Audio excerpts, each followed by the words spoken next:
So today we have Dennis White, born January 26, 1938 in Lima, Ohio.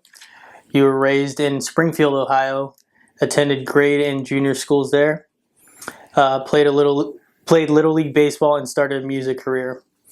You moved to Cincinnati, Ohio, where you attended Hughes High School and majored in music, where you were the first recipient of the John Philip Sousa Award in 1955.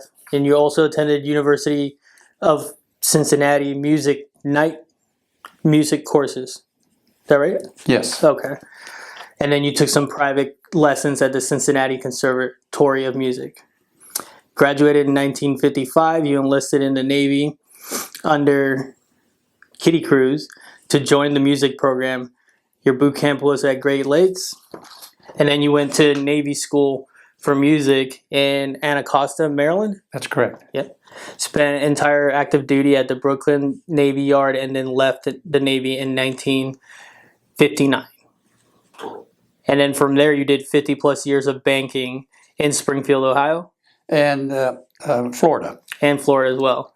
You moved to Florida in 1976 and achieved the title of Vice President at Ellis Banks in Sarasota, Florida, where you took many bank auditing courses from the American Bank Auditors Association, and you retired from banking in August 31st, 2001. That's correct. All right. You have one daughter. Her name is Denise Womble, who also lives here in Sarasota, right? That's correct. All right. Do you have any siblings or anything that you'd like to share with us, or no? Were you an only child? I have one brother who's 19 months older than me, and he lives in Norfolk, Virginia. Did he serve in the military or no? He was in reserve. He was in the Army Reserve, a medical corps. Oh. And so he served out his time in the reserves. Okay. Tell me about your early days of service. Why did you choose the Navy? I know we were talking a little bit, and you said it was because of the music course program. Yeah, basically, when I was in high school and a senior, of course, I knew I was coming up for draft if I'd have turned 18 in January. And I'd heard about the program of the Navy School of Music, how it was advantageous to get a partial education there, that part of your schooling there and would be applied towards credits if I attended college, if I got out. But also was the fact that I don't believe any other arm of the service, military service, had the school like the Navy School of Music. And I remembered that when I was a younger, maybe 10, I met a gentleman whose name was Richard Groves, and he was in the Navy band, which was stationed at the gun factory in Washington, D.C. And he knew I was playing, and he gave me a lot of enthusiastic talk about the music school and what he served in the Navy.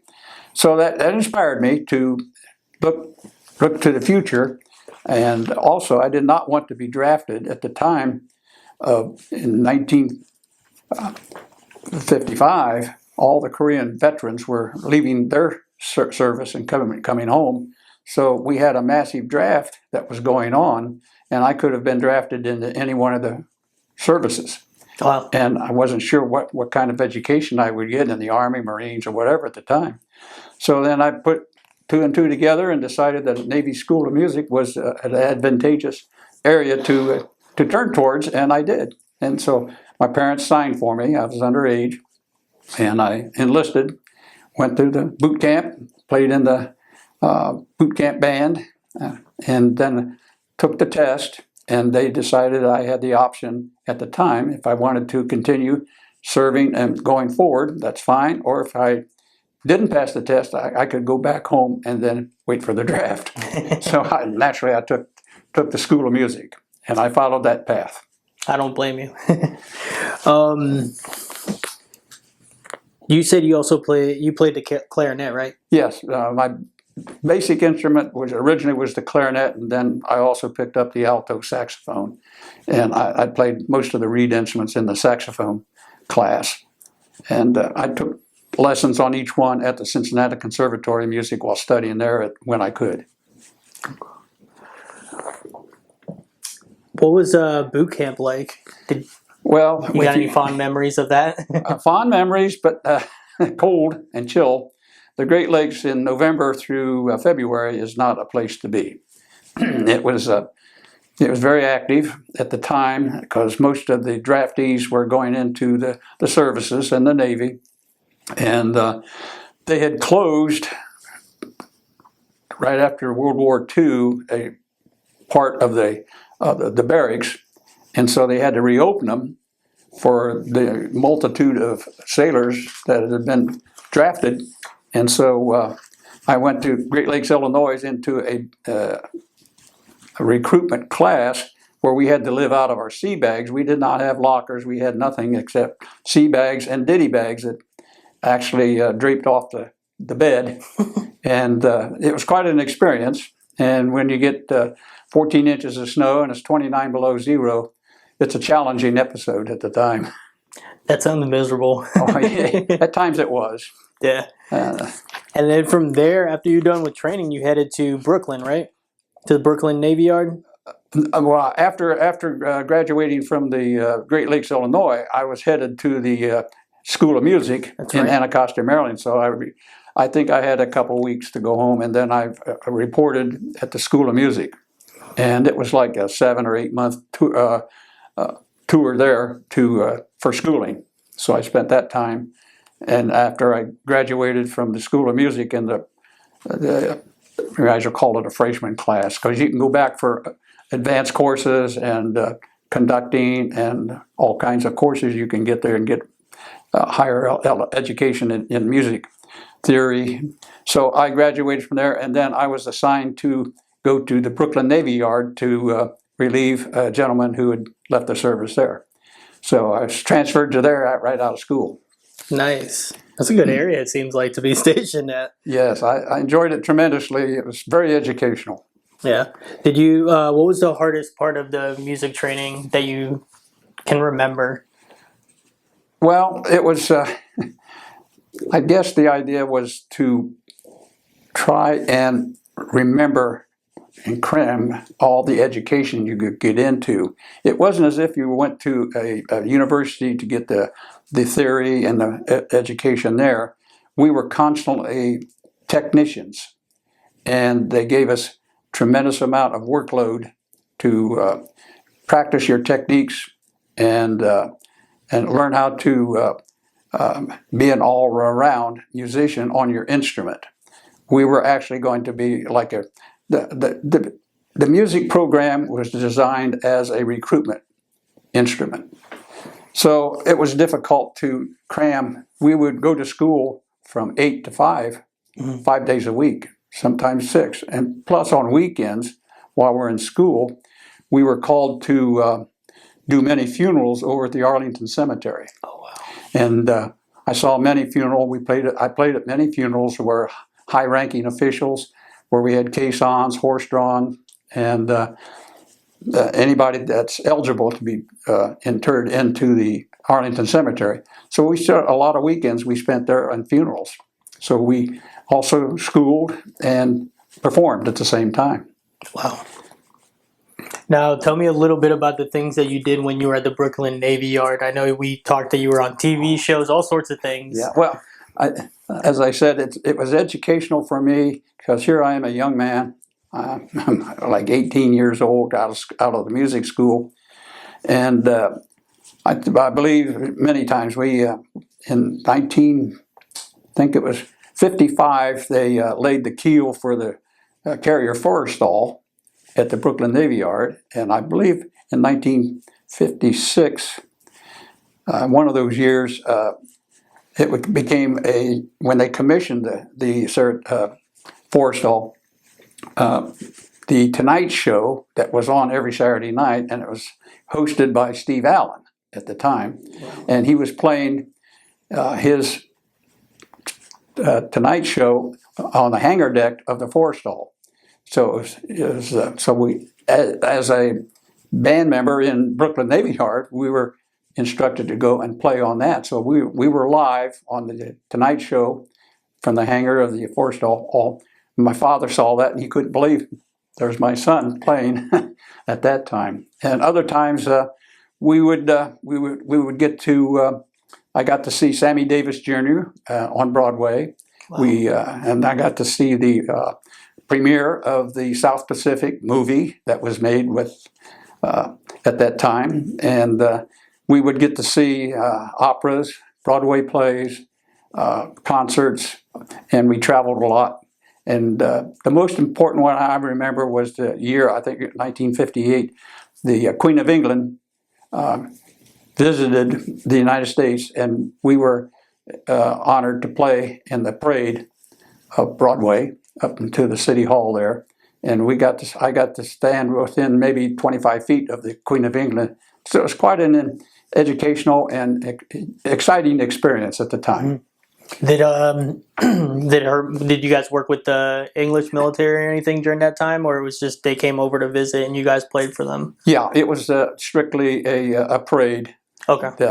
That's all we did was march in the parade, and then we stood up next to them and played the official music and all the necessary music at the time for British honor. Wow, yeah. That's pretty cool because not a lot of people get to get close to her. No, that was the educational and exciting part of it. There wasn't any place in New York that we couldn't get into as long as we wore a uniform. It was free. I'd heard of the Village, Greenwich Village at the time, and we'd go down there when we had time off and go down and play jam sessions down there in the Village. At the time, they were called hippies, I think, and so. But it was interesting. Nice. Do you recall the day your service ended, and where were you, or where did you go from there? Well, my final days were, I believe it was January of '59, because I'd turned 21. Well, I might as well say I was born 26th, was when I turned 21. So shortly thereafter, I was relieved from duty, and then I had a friend that I'd met while I was in the Navy band in Brooklyn, who lived across the river in New Jersey, and for about 3 years we would on weekends go back and forth to his home and so forth. And so I met him and his family, and my mother and father came up, and we drove back to Ohio in January of 1959. Then I was relieved. But at that time, I'd like to explain a very funny incident at the time. Okay. When I got home, I'd been home about a month, and I hadn't even emptied my sea bag yet. And there was a knock at the door, and it was the FBI. And we couldn't figure out what they want, and they were there. They said, "We're here to arrest you for draft evasion." When you just got out of the military? And I had just left the military, and I said, well, so basically I had to open up my sea bag, showed them my temporary discharge. It wasn't a final discharge. And so I had to show them, and I said, all my records are in the Navy Yard at Philadelphia, Pennsylvania. And so finally they gave me time to investigate. And what happened was the recruiter who recruited me to attend the Navy band, he never turned my name into the draft board. That's where I was. And the FBI said, where were you for the last 3.5 years? And I said, well, here's my story. So it was an interesting concept of what happened. Yeah. And I'll remember that the rest of my life. I believe it. Here I am trying to be arrested by the FBI, and I'd already served my term. That's actually pretty funny. How has your military service impacted your feelings about the military in general? Well, starting as a young man at 17 years old, I wouldn't say I was a man at the time. I always tell everybody I went in as a boy and came out a man. So the progression from childhood to manhood was very evident very quick. And so I learned to accept responsibility, and I learned to accept orders. And even though it's military, and it's a pledge you take, and you can either abide by it or you can counteract it or fight against it. And the military doesn't like that. So right.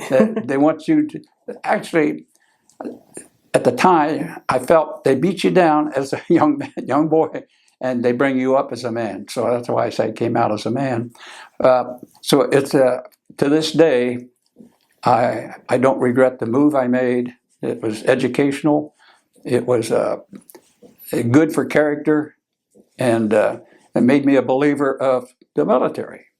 It might not be right in some people's eyes, but it teaches you responsibility, and it's just I used that philosophy the rest of my life.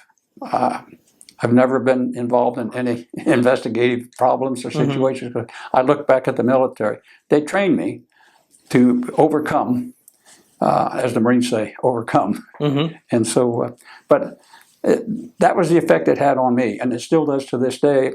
And even though I'm on Facebook in different places, you'll find under my name, you'll find a lot of things about it. I do a lot of military postings and so forth on certain holidays, December 7th and Navy Day, Military Week, and all that. I post some articles on there myself. So that means I'm proud. I'm proud to have been and served in the military, whether it be Navy, Army, Marines, Coast Guard, whatever. But now most of them, the School of Music now takes in Army, Marines, and Air Force. It doesn't take in, I don't think, the Coast Guard. They might have their own little band situation. But now it's a school, and the titles have changed a bit. When I went in, our classification was MU, which meant musician, and then your rank would be recruit, seaman recruit, then seaman, then third class, second class, first class, and then on up into chiefs. And so I got to the rank of MU3. I took the test for MU2, and I passed, but then I'd have to ship over for 4 more years to acquire it. So that's one of the, not fallacies, but it's one of their regiments to keep you into the service. And at that time, I probably would have had to serve sea duty or overseas, which I wasn't prepared to do. And I said, I want to take this and use it as my education and go from there. So when I was discharged, I took my experience and my papers, and I went to 2 universities who would not accept the credits that the recruiter had promised me. But anywho, it turned out that because the instructors were not accredited. Oh, gotcha. They were military personnel who had very much knowledge about music, and they were active in all forms of the music steps, but they weren't accredited by the educational system, so they couldn't accept me. Wow. So it was kind of discouraging, so that's when I decided to take it and use it as a hobby, and that's when I got into the banking side. Gotcha. Let's talk a little bit about the music. I know you said a name earlier on someone that really got you into it. Yes. Tell me a little bit about that. Who was that person again? His name was Carl Lindner, and he was from New Jersey, and he lived about 40 miles west of New York City in Jersey. And for the 3 years that I was stationed in Brooklyn Navy Yard, he was also, and we became very close friends. And we would see his parents and travel throughout New Jersey. And but in fact, after I was discharged, he served about 6 months later, and then he was discharged. And to this day, they still travel to Florida. And a lady friend of mine, back in 2014, we drove to New Jersey and spent about 2.5 weeks up there visiting them. We still communicate by telephone and talk a lot and reminisce. Yeah. And he sends me literature about it, and I tell him about to join to the Navy Bandmaster, it's called, and I get literature from them. Oh, that's really cool. Yeah. There's 2 organizations, and in fact, I get emails most of the time about they have an annual reunion, and I think this year it's out in Kansas or Oklahoma, someplace. And all the ex-Navy musicians get together and they have a jam session out there and enjoy each other and their families. That's cool. Yeah. That sounds like a good time. Yeah. So it is an enjoyable experience that it creates, brotherhood. Mm-hmm. And I've got to know many good friends and people through the music industry, and most of them were in the Navy too. Wow. Yeah, all the way up to South Berwick, Maine was one Berwick or something like that, Maine, and clear down to even to Texas and all over the country. Wow. Yeah, so it was a very interesting concept at the time, but right now I understand. We had at the time when I was in the service, we had something like maybe 60 to 70 unit bands stationed on Wow. ships and areas around the world. Mm-hmm. And today they have 11 bands. Wow. And you almost need a bachelor's and preferably a master's degree to get into the School of Music. And so you're very well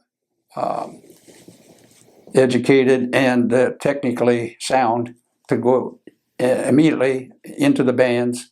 And they start you out as MU3s, I think, automatically, which is like an E-4 Gotcha. in pay grade.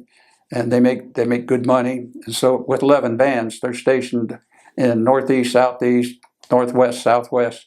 Wow. They have one at the Naval Academy, and they have one over in Africa, I believe. They have a band I believe station there. Yeah. So it's very interesting to see what has happened to the concept of the music, how it evolved from many bands, young people, young students, teenagers at my age coming in, to where they're almost all master's degreed Wow. musicians. So it's very professional now. I see that. Yeah. How big was how big was the band when you were in? Most of the band, when I went in, we probably had 18 to 20 personnel at the time. Is it the same now, or it's changed a little I believe it might be a little bit bigger. Some of them might have bigger bands because they've converted areas. We played all kinds of music when I was in, and now they have groups of Dixieland. They have concert bands. They have stage bands and country western. So they're capable of performing any type of music. Where in my day we had to, as you used to say, fake it. we would go at the time to high schools in New York City, the boroughs, and try recruitment there, and play for the kids there, and try to get them to understand what music's all about, and try to get them to join the Navy music program too. Wow. So that was an interesting experience too when I went to the PS schools. Yeah. Yes, we'd pull in and the gates would lock behind us, and I remember at one point we played one school PS, whatever number it was.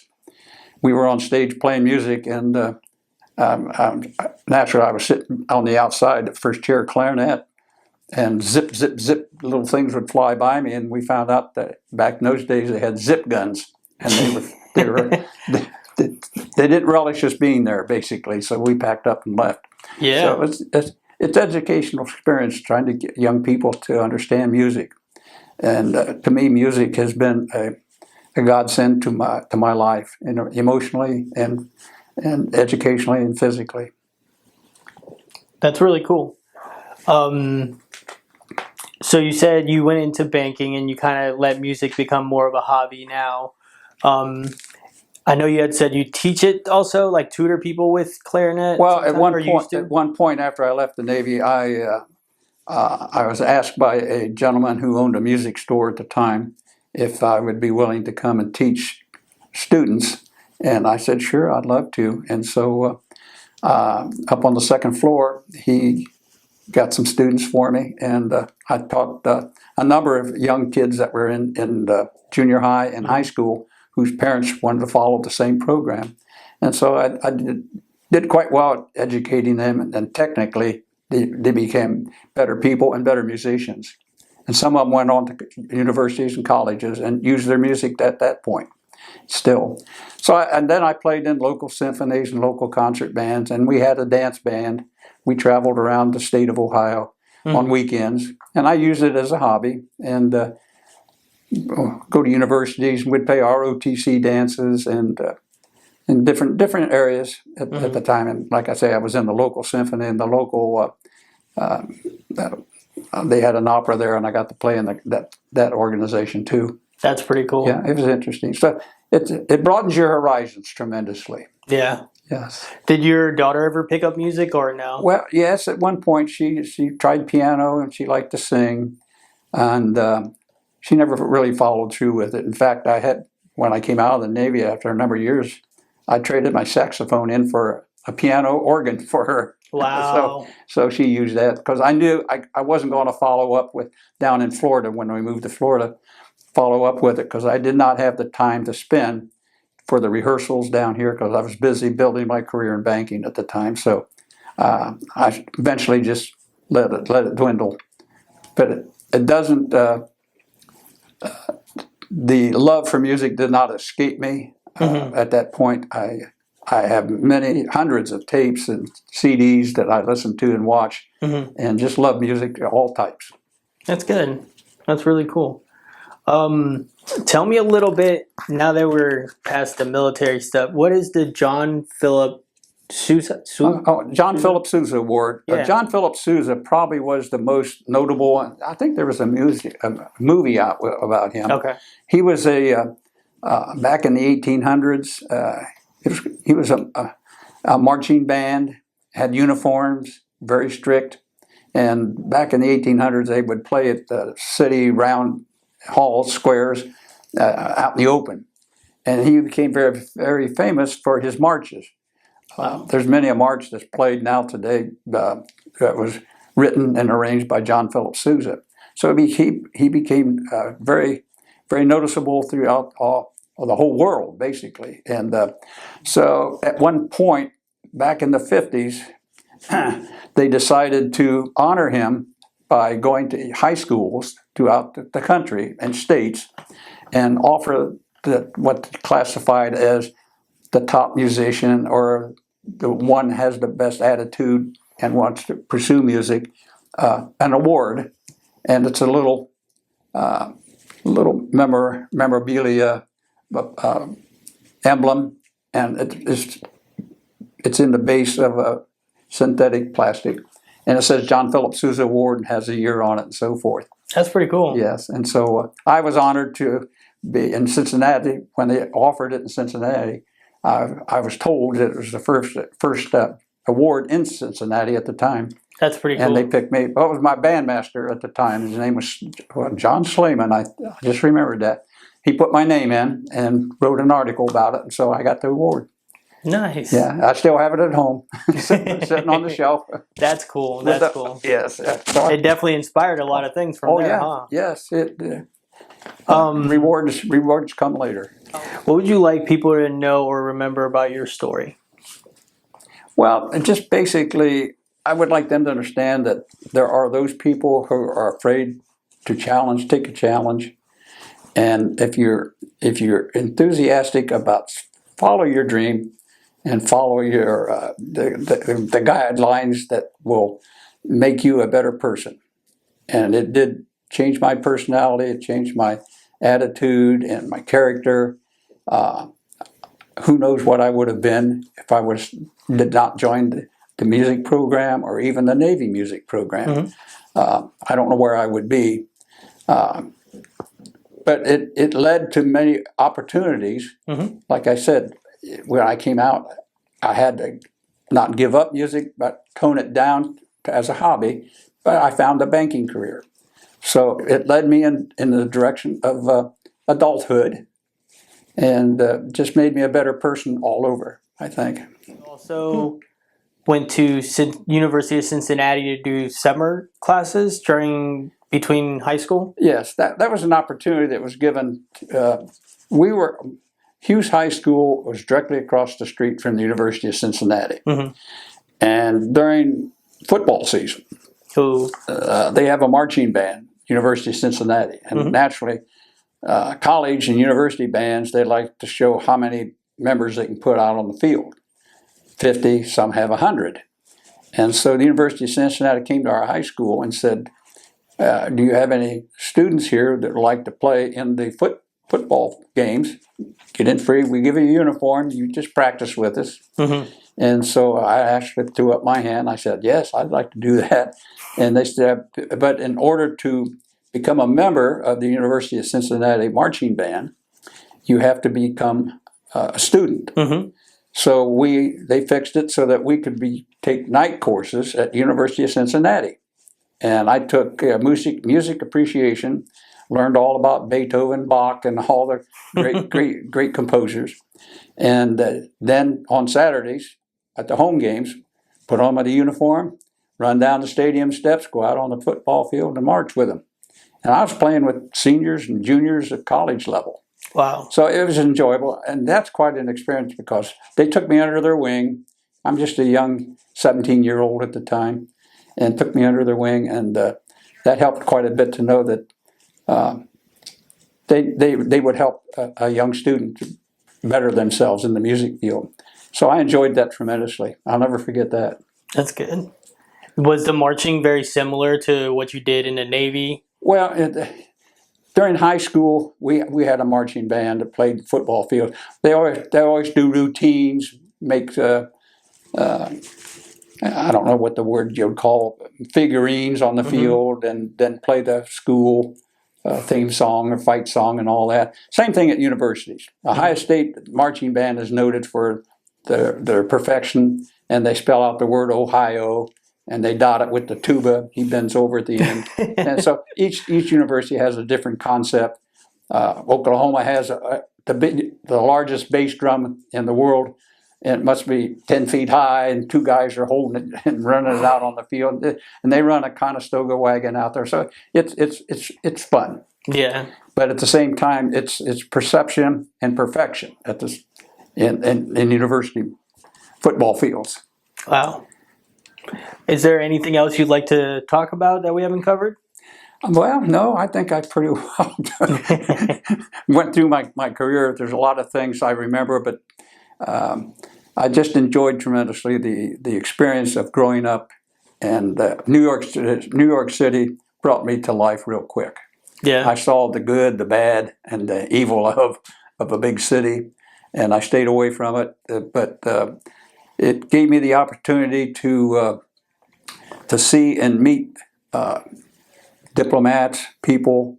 I got at one point, even when I was in school, music school, we would go over at the hospital where what was he? Paul Halsey was his name. Halsey was the admiral during World War II that ran the Pacific Fleet. And after they retired, they lived in the hospital over there for a while. They had a suite for them. Okay. And so we'd go over and play dinner music while they ate lunch. And that was part of our duties as a student at the School of Music. Wow. So you meet people you never thought in your life you'd meet. So, but you remember those experiences, and I just smile and say, I'd do it all over again if I had the opportunity. I agree with you. Yeah. I'd do it all over again if I could too. Yeah. Yes. Sounds like you've made a lot of lifelong friends, met some good people, did a lot of fun stuff throughout your life. So yeah, you think a lot about what you could have done, but I wouldn't have changed it at this point. Well, absolutely. Yeah. Well, they will end it there, and I just want to say thank you for your service. Okay. Well, thank you for the opportunity to expand on my growing up and experiences in the Navy. Absolutely. It was fun doing it. I'd recommend it for any young student.